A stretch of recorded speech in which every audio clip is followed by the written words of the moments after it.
Good afternoon, everyone. Welcome to our session. I'm very pleased to have you with us. This is another session in our ongoing series, 3D Printing in the Workplace and STEM Education. And for this session, we get to take a photographic journey through the history of the e-NABLE volunteer community. And for that, I am really excited to have with us Jen Owen, who is co-founder of that e-NABLE volunteer community. And she's really the one that got this whole thing started. You know, if it wasn't for her, this whole community would not exist. She was the first one to start blogging about this work of creating and sharing free 3D printable assistive devices. And through those stories and her heartfelt approach to sharing what that means and how it's affecting people, it's grown into a thriving community of tens of thousands of people all over the world, including several thousand schools that have also gotten involved and brought e-NABLE into the classroom. On that note, I do want to mention that we are having another session later today. So at 4:30 p.m. Central Time, there's going to be another session that'll be a panel discussion all about bringing e-NABLE into the classroom. We're going to have a great panel, should be a really great discussion, so I hope you will join us for that session as well. And with that, I am going to turn things over to Jen. So Jen, welcome. All right, so I am Jen Owen, and I am a co-founder of e-NABLE, which is a global community of makers who have been using 3D printers to make free 3D printed hands and arms for people all over the world. And this is our origin story. It started back in, how does this work? There we go. It started back quite a few years ago with my friend Ivan, who is a puppeteer,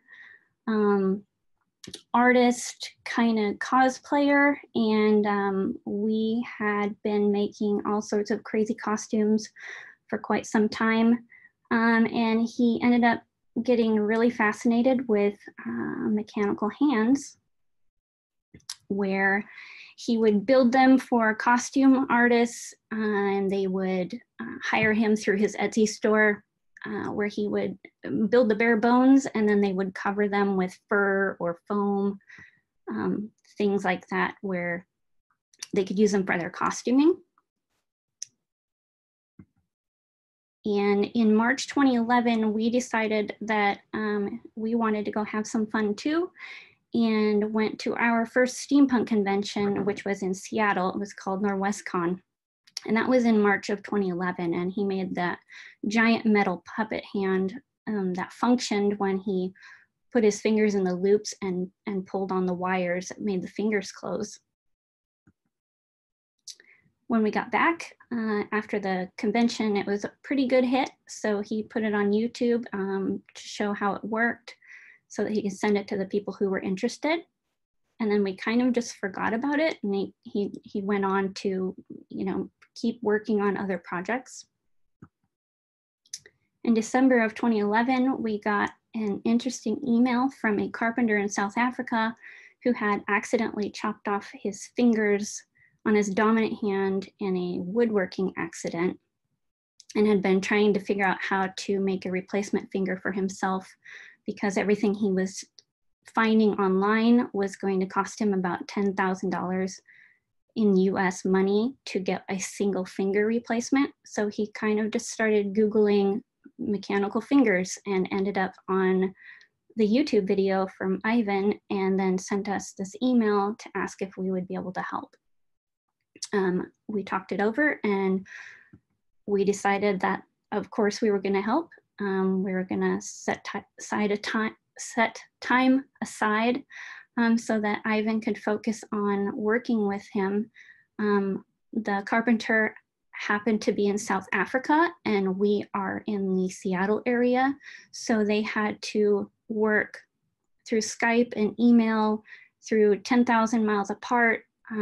So the carpenter sent us a box with a mold of his fingers and his hand so that Ivan could work on it where we were here, and then send his ideas back to Richard, the carpenter, who would then try the things that Ivan was working on.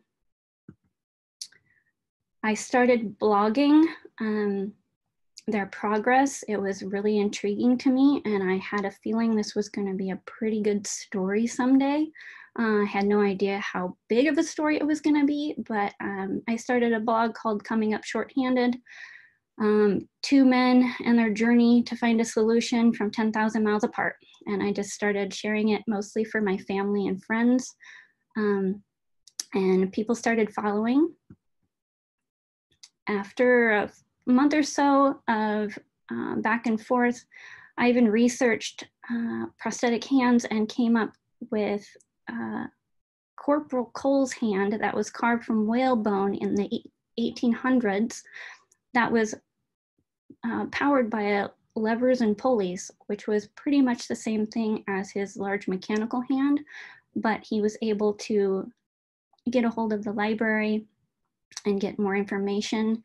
And it actually originated in Australia. So they were very helpful in helping him get the information on this. So they started kind of designing with that in mind. And because they were 10,000 miles apart, they had to use what they both had in their homes at the time. So that included things like paper towel tubes, leather rivets, duct tape, surgical tubing, zip ties, hair bands, whatever they could find that Ivan could work here and create a design for, and then send the instructions to Richard in South Africa so that Richard could test it out and give us feedback and help Ivan to know what was working and what wasn't working, because obviously Ivan had his fingers and was trying to design for somebody who didn't have them. After a while, they came to a pretty good design using just, random toys and bits and screws and bolts and thermoplastic and Velcro. And I had been blogging this whole time and had started kind of sharing it out on Facebook and reaching out to our local news stations and whatnot. And so they started picking up the story and more people started getting interested. We started seeing more and more really big named magazines and articles coming out where they, sorry, I'm coming down with allergies, so I apologize, where they were getting people really excited about it. And this was about the time where they had been working together for almost a year. They had this pretty good design going and realized that they needed to meet up in person in order to really solidify the design. So we started a GoFundMe and got people to donate their frequent flyer miles so that we could get Ivan and Richard together so that they could put their minds together in one spot at the same time and get it done. And they ended up meeting up around Thanksgiving in November. But before we ended up getting Ivan on the plane, mother and her family, who has a little boy named Liam, who was born without his fingers, had seen the news and had been really interested in the finger design, but reached out to us and asked if Ivan and Richard could maybe make her son a full set of fingers instead of just a single finger. And they accepted that challenge when they had about 2 weeks or so to figure out how they were going to do this. So basically, Ivan took the giant metal hand that he had made and shrunk it down to tiny little fingers meant for a 5-year-old, and somehow got through TSA with that on the way to South Africa. The design was pretty basic. It was just a bunch of aluminum bar stock, a couple of pieces of thermoplastic and some screws and some, I think they were even using the springs from inside of ballpoint pens to prototype this design. And our youngest at the time was about the same age as Liam, and we were able to use that little hand to test out range of motion, which was really helpful. A couple days before Thanksgiving, Ivan and Richard actually got to meet in person after a very long flight from Seattle to South Africa. Ivan landed and they got straight to work. I don't remember them really sleeping because Ivan had to get back to Seattle in 4 or 5 days. So he really only had about 3 days on the ground, I believe, to get any work done. So he powered through the jet lag and got to work. They solidified the design for the first robo finger and then jumped right into making a set of fingers for Liam. And they spent the entire day. Liam helped make his own fingers and his own hand. And this is their final prototype that they were about to strap to his little arm. As you can see, it only had 4 fingers. They had to use a CNC milling machine to make some of the parts. It was kind of just thrown together and just a proof of concept to see if it would work. And they put it on Liam and he was able to bend his wrist and make a fist and wrap something or wrap his fingers around something for the first time in his life with his right hand. Ivan had to come back home, and as he was flying home, he was thinking about how long it took to make that hand for Liam and was trying to figure out how to make it so that it wouldn't take so long, knowing that Liam was going to outgrow it within 6 or 7 months because he was only 5. So he started researching 3D printing. And at that time, 3D printing was in the news for some not so great news, which was the first 3D printed gun being made on a homemade print on a home-based printer. So he reached out to MakerBot and asked if they would like some good PR and told them what they were up to and what they wanted to do with it. And MakerBot donated a printer for Ivan in the US and also shipped one to South Africa so that Ivan could teach himself how to design. He had no experience with 3D printing software before, so he was self-taught in a short amount of time and took the design that he had created for the metal hand and turned it into a 3D printable file so that he could send the files to Richard, so Richard could print them out and have Liam test them out. This was pretty much the entire month of December, or the last 3 weeks of December, where they just busted it out back and forth and came up with the robo hand, which was pretty chunky, pretty square, had lots of bolts and nuts and various strings. But as you can see, Liam was able to get a much nicer version, and thus the first 3D printed prosthetic hand for a child was born. They realized, well, we all realized that after talking to Liam's family and doing research on amniotic band syndrome, which is what Liam was born with, we realized that there were a lot of children in the world globally who are born with no fingers and sometimes no hands and no arms. So we collectively decided that we didn't want to profit off of this design. We wanted to share it with the open source community so that anybody who had a 3D printer could print one out if they knew somebody who needed one, or people who needed one could find a 3D printer maybe at their local library or a university and print it out with this free design. But we were also hoping that because neither Richard or Ivan were engineers by trade, that by sharing the file open source, people who did have more experience with the design could take it and refine it and make it better. once we shared that and shared that on the blog, we started seeing a lot of news articles coming from all kinds of places. Popular Mechanics did a story on them, which helped get the design out there. Digital Trends did one as well.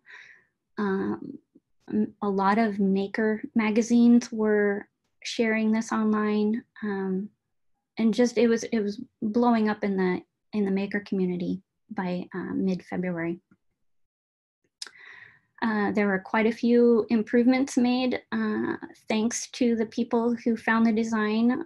The fingers ended up being rounded off instead of chunky and square.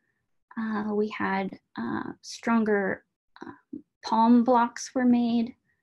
And we were still at the chunky, blocky phase in February. And because of the news articles, we started getting requests from random families in our inboxes. And at this point, it was still just Ivan and I and Richard and his wife, and the four of us trying to figure out how we were going to do this and make all of these hands for all of these people all over the world by ourselves. We were just trying to help whoever we could when we could.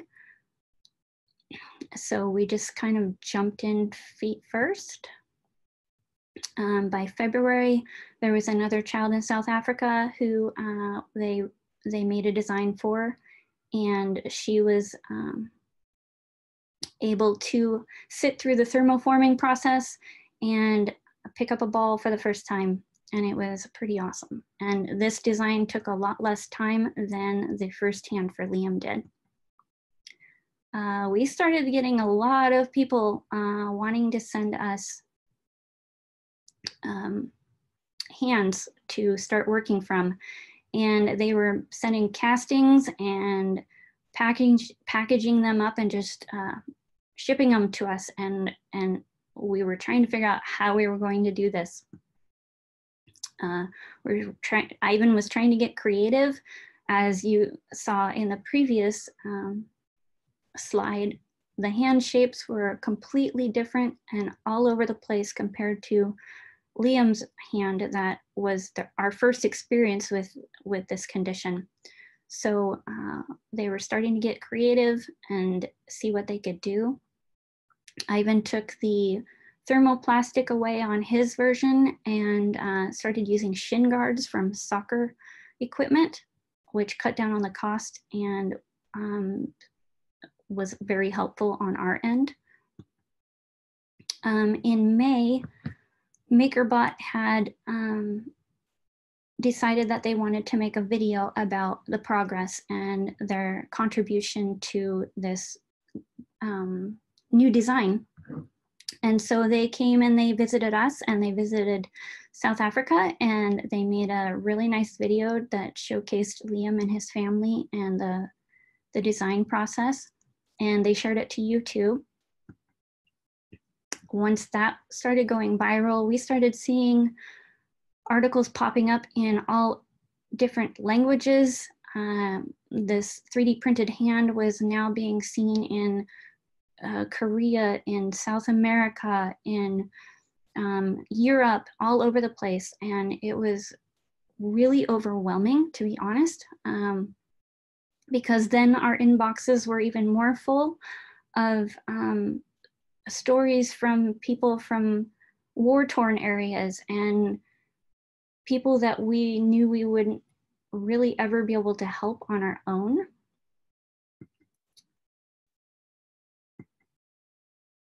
And thankfully, we noticed that there was this really awesome guy named John Scholl, who was a professor at RIT at the time, who had been seeing all the comments on the YouTube video from MakerBot where people with 3D printers were volunteering to make hands. And Ivan and I and Richard and his wife had, up to this point, had no idea how we were going to do this. And thankfully, John did. And he started a map and a Google Plus community, and he called it e-NABLE. And so that is where e-NABLE's name comes from. John posted a comment on the video and asked the people who were volunteering their time and resources and machines to put themselves on a map. And they started doing that, and they started joining the Google Plus group. In October of 2013, after seeing some of the stories, we discovered Paul and Leon, who were our first father-son team, where it wasn't a volunteer that was making the hand for a child, it was an actual family making the hand for themselves. So Paul got 3D printed parts, and he and Leon put this hand together, and they were still working with the original Robo hand at the time. And they were caught by the news and sort of propelled us even further into the global maker movement, where people were seeing, you know, just everyday dads could make these for their children. And so families really started getting interested in joining the Google Plus community. We ended up with Luke, little cool hand Luke, and his dad Greg had joined, and they too worked together to make a hand for Luke. And then came Peter and Peregrine, who was a huge blessing to the e-NABLE community, because Peter, who at the time was a French teacher and a jeweler, had discovered the files and had literally taken them to the 3D printer and used a hacksaw to form it to fit his son Peregrine. And from there, they kind of took off with all sorts of designs. I think we have probably a good 8 to 10 designs that are specifically from Peter and Peregrine, from the osprey and the talon and the Odie hand, and he helped with the raptor, reloaded the raptor. I can't even begin to tell you how much time this duo has spent improving these designs. And again, neither were trained engineers. By January 2014, the Google Plus community had grown quite a bit. And for the most part, all of our stories were stuck in Google Plus. We were getting stories from families, and we were getting people who had found us through the maker community, but the families weren't really being guided to there through the media, because it wasn't really a public facing space at the time. So I decided that maybe we needed a blog so that I could start sharing the stories that were living inside of the Google Plus community. And so I started enablingthefuture.org in January of 2014. In January was about the time that we had also gotten the cyborg beast design had been shared by Jorge Zuniga, which was probably our best design to date at that point. And an amazing teacher named Frankie Flood, and an incredible designer and artist, picked up that design and had been sharing with his Fab Lab or Makerspace. And I believe this is Shay, and I believe her family reached out to him through their Makerspace to ask if they could get her a hand in time for Christmas. But that was a little bit too short of notice. So Frankie worked with her and got her first 3D printed prosthetic hand in January of 2014. This was our first experience where a teacher had brought in an actual recipient to his classroom, and with Shay's help and his students' help, they started designing as art students, coming up with these beautiful designs just for Shay, which would in turn end up being designs that could be used for other people. But this was our first time where a recipient was able to go into a classroom, be present, and give feedback directly to the students. And they took that feedback and they listened to her ideas, and they really came up with a lot of awesome stuff. Shay ended up with so many different versions of her hand that they made her a handbag to carry them in. They started using the laser cutter to make creative designs for her, and the students and the teachers were just phenomenal with their sharing of everything that they were doing. In April of 2014, after the Cyborg Beast had been out for a while, Jeremy at 3D Universe started building them and sharing them with students and making tutorials, and he ended up meeting this fellow here who had been using a $42,000 traditional prosthetic and ended up preferring a $50 3D printed hand, which in an interview with Jeremy, he was able to share that, which then got picked up by Fox News, and that catapulted us into a even bigger media frenzy. Because we had been being shared over a lot of countries, we ended up with Frankie being our first, I believe our first US-based maker to be paired with a child who lived in another country. And this is Haley, and Frankie had to figure out how to make her hand without having her there. So this is kind of where the measurements taking and the photos started. Her family had to trace her hand and take measurements and send them to Frankie, and then he would print it out, and then he sent them to her. In June of 2014 was when I believe we had our first real breakthrough with a potential arm design for kids who were missing the lower part of their hands, who didn't have the wrist to make the hands close. For the original hands, you needed to be able to bend your wrist to make the fingers curl.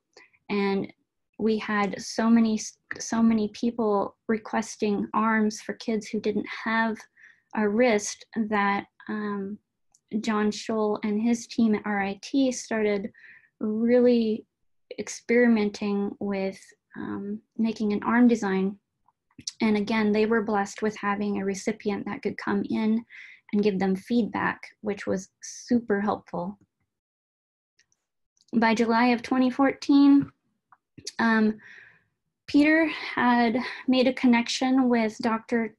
Albert Chi at Johns Hopkins University, and Dr. Chi is a leading trauma surgeon who literally works on hundreds of thousands of dollars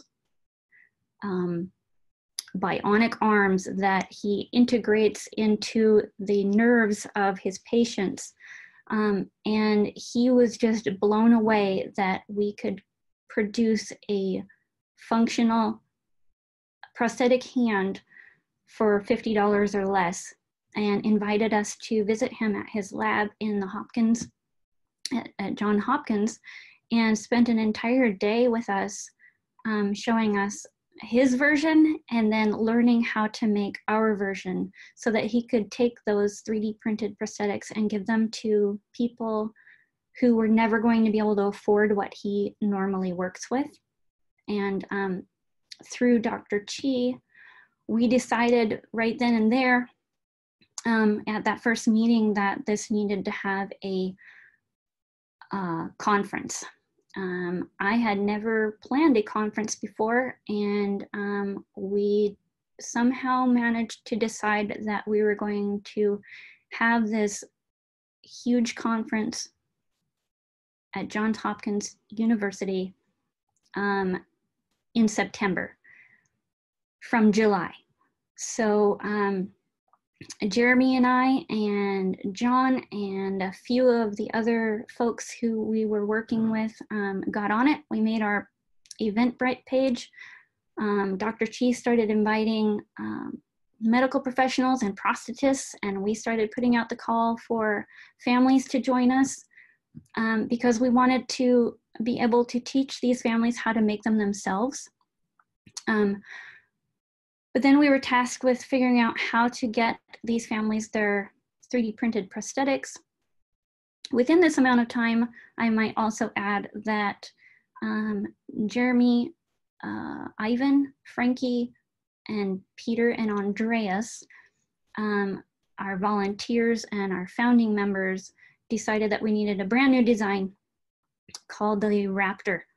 And so they worked for weeks putting this new design together. And then Jeremy posted on Facebook a spreadsheet to ask the maker community if they would be willing to print as many 3D printed prosthetic hands in this design as we could possibly get, so that we could not only have them to help teach families to make them, but so that we could teach prosthetists and hand specialists what we were doing, so that they could see that we weren't their competition. We were providing something that their patients who can't afford what they are offering a solution, and maybe if we worked together, they could give us feedback and we can make the design better, and they might be able to offer something to their clients and patients who wouldn't normally have an option. In 7 days, our e-NABLE community, which wasn't very big yet, produced 163 3D printed prosthetic hands, popped them into the mail, and got them to Hopkins University, where boxes and boxes and bags of hand parts were being delivered left and right. And it was just incredible to see. I'm gonna cry. It was incredible to see the love that poured out of the maker community for strangers. And they were printing knowing that some of these hands weren't even going to go to recipients, but they knew how important it was to get them to hand specialists so that we could help more people.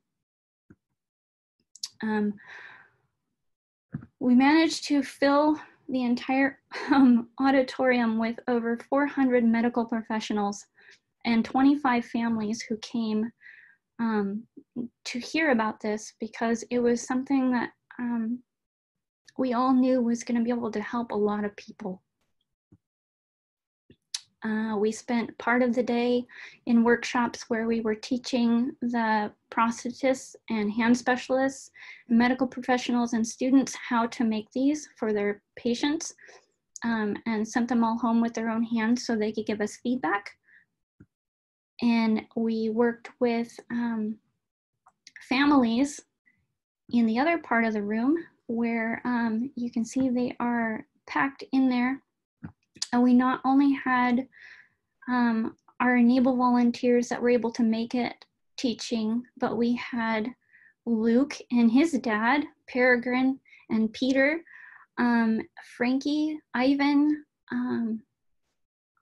Jeremy, John, Jorge, all of our real co-founders were there. And we spent 2 days doing all of this, and these 25 families walked away knowing how to make their own hand, and some of them ended up turning around and making them for other people.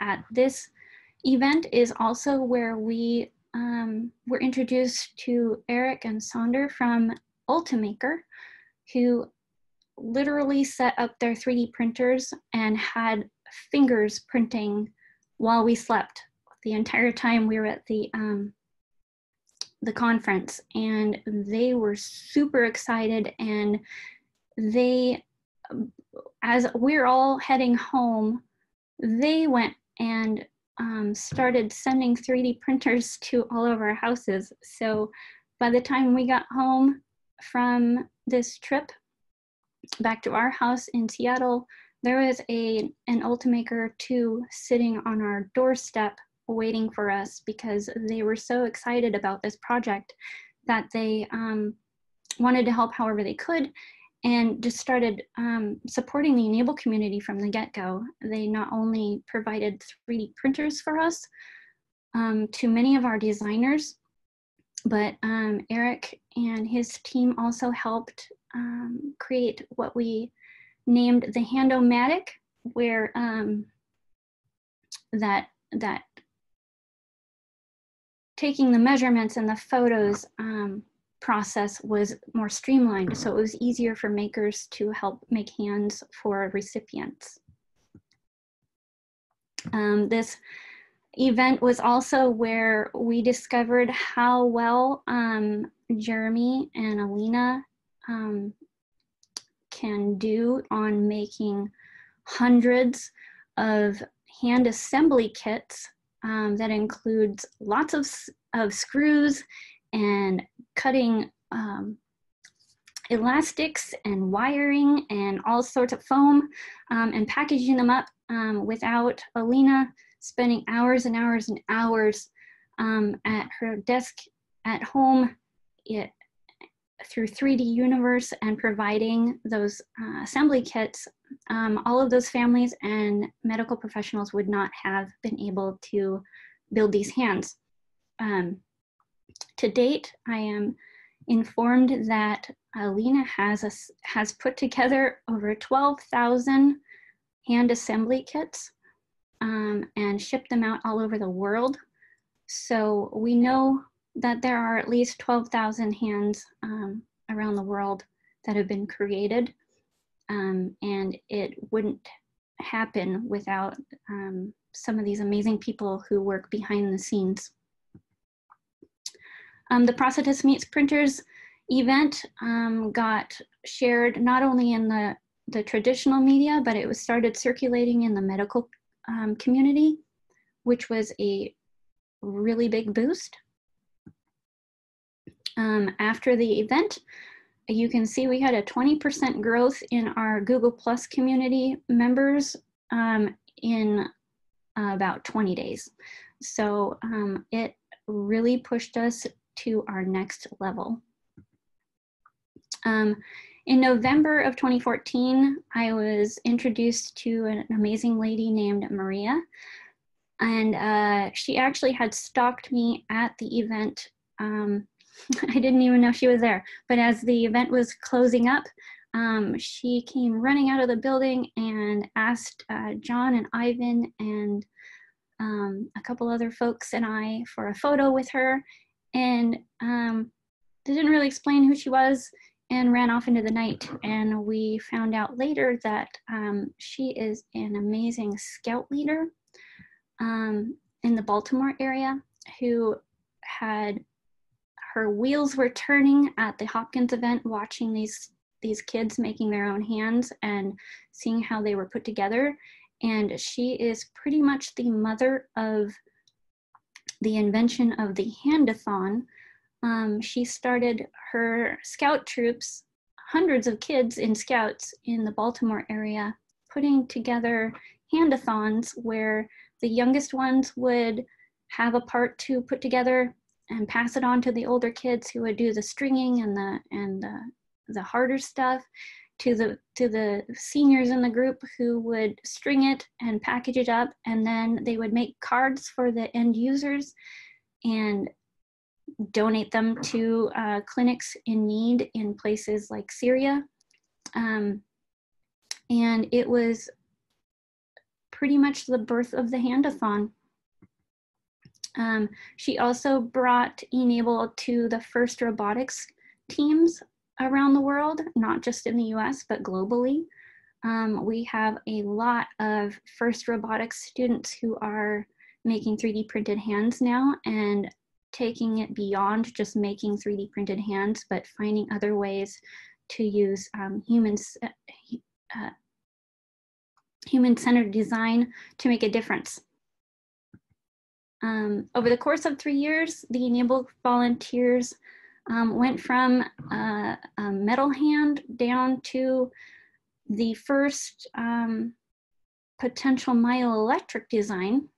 And that was just over a matter of really 2 or 3 years.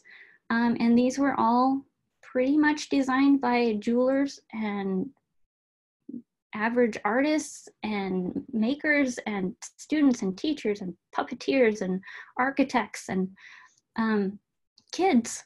Everybody was helping. The designs started getting more creative. The superhero hands were born. The maker community realized that they could go all out, and so they did. They started making themed hands with special deliveries and hiring cosplay groups to deliver them for the kids. We had some events where we were able to match families up to work with actors who are in Marvel Universe Live, and really got the superhero hand idea going out there in the world, and it really took off. We really wanted to focus on having families and recipients learning how to make their own hands, so we started trying to get more families to participate in that and not rely so much on volunteers. Shortly after this, schools really started pulling e-NABLE into their classroom and putting it into their STEM education curriculums.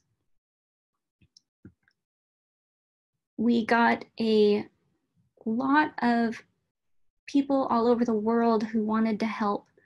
And it was getting to where it was so big and so widespread that I started working with another volunteer named Joe Cross, who had started a chapter in, I believe, Turkey.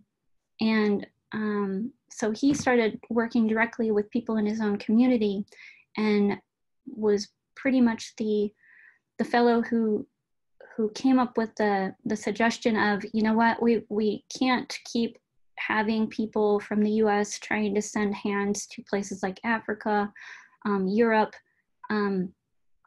We have makers all over the place. Why don't we have them set up their own chapters in their own countries or their own states, where people who are around them can find them and they can work directly with them. And shortly after, we ended up with e-NABLE France, who pretty much took over Europe and is a force to be reckoned with over there.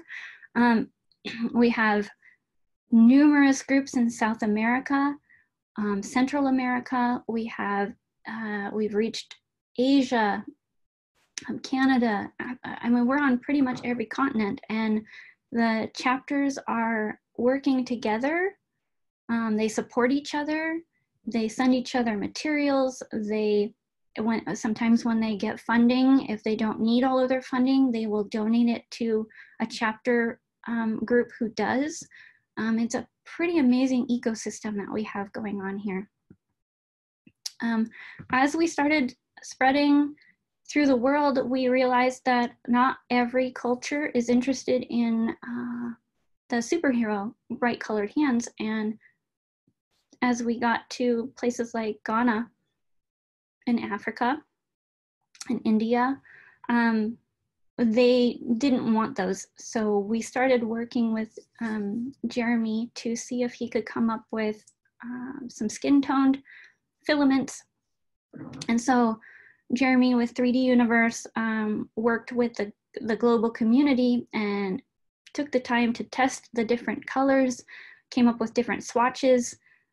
for us to choose from, and polled the whole community so that we could decide which 4 colors we would choose for flesh-colored filaments. Once that started happening, we realized that a lot of the cultures really wanted hands that looked more like hands and not cyborgs or superheroes. So some of our volunteers started really focusing on making hands look like hands and being less blocky and robotic looking. And it's been amazing to watch how the design went from literal rectangles of metal to these beautifully rounded fingers and hands. Got some really cool designs happening in Australia. South America has been one of our leading design hubs. They have an amazing group of artists down there. They have themed hands. They have been experimenting with all sorts of things. Paraguay has really been on this since the very beginning. I think they were one of our first independent chapters, and they have just rocked it. It's been amazing to watch. Mexico has been working on myoelectric designs. Limitless Solutions here in the US, in Florida, at UCF, they started with Albert Bonero and his group. They were actually at the Prosthetist Meets Printers conference as well when they were first getting started. They ended up making a whole lot of progress really quickly and have been working now with Dr. Chi to get the first 3D printed prosthetic myoelectric design approved by the FDA here. So they have been working really hard for a very long time to bring this to more people at a lower cost. We had a lot of requests from our recipients who were really more interested in task-specific tools. So we had a lot of designers who were making just things that could be strapped to their arm that would help them do what they wanted to do, including play music or ride their bike. We had our first request for a prosthetic limb for an animal, which our amazing volunteer in Germany, Lars, took on and has done a few others since. Frankie took the challenge back to his classroom of students, and where we weren't able to make 3D printed prosthetic legs, he challenged his students to make covers for the traditional prosthetics so that people's pants would fit more naturally and it would be less obvious that they were wearing a prosthetic leg, and also allowed the amputees to get more creative and make it kind of their own. A few years into e-NABLE, I realized that while we had been focusing on people who have their fingers or who don't have their fingers, we had not really come up with any designs for people who still have all of their fingers but who have lost function.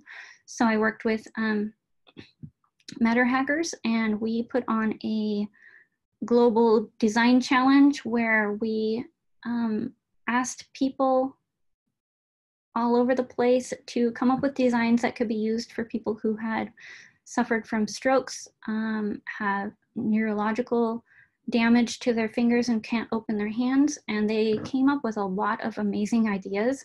Most of these ideas came from kids 18 and under, which really, really blew my mind and really opened up my mind to the idea that we need to be focusing on reminding these kids out there that their ideas and imaginations are powerful, and they right now have the ability to use those to make a difference in somebody's life, and they don't have to wait until they grow up to do it.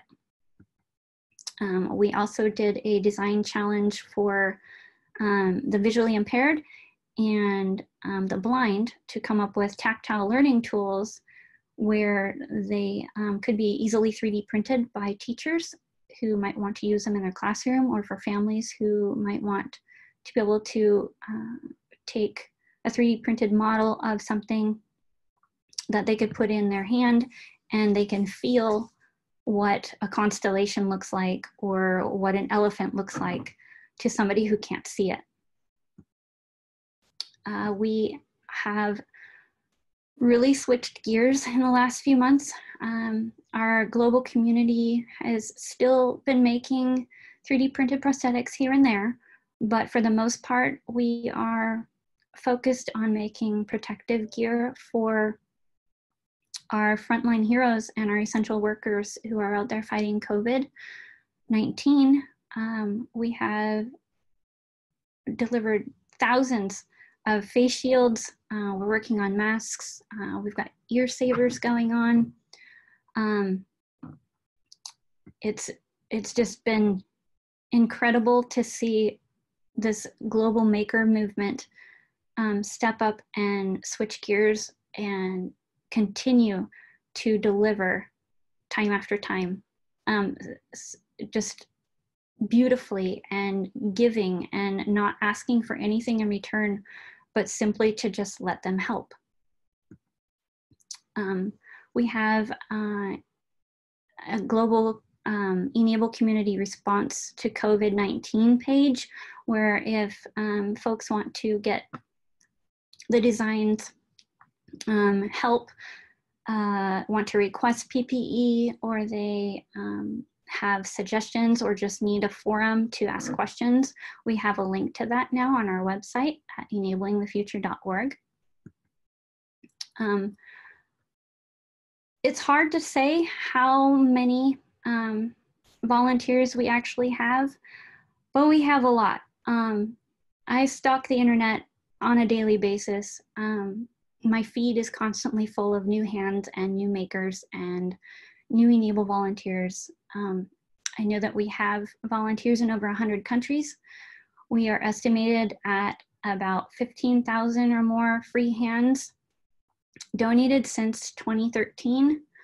We have over 2,000 schools worldwide participating, and from just my numbers from stalking various Facebook groups of our makers, I have estimated that we have delivered over about 50,000 face shields and ear savers and some masks since just January of 2020. It's an incredible honor to be part of this community.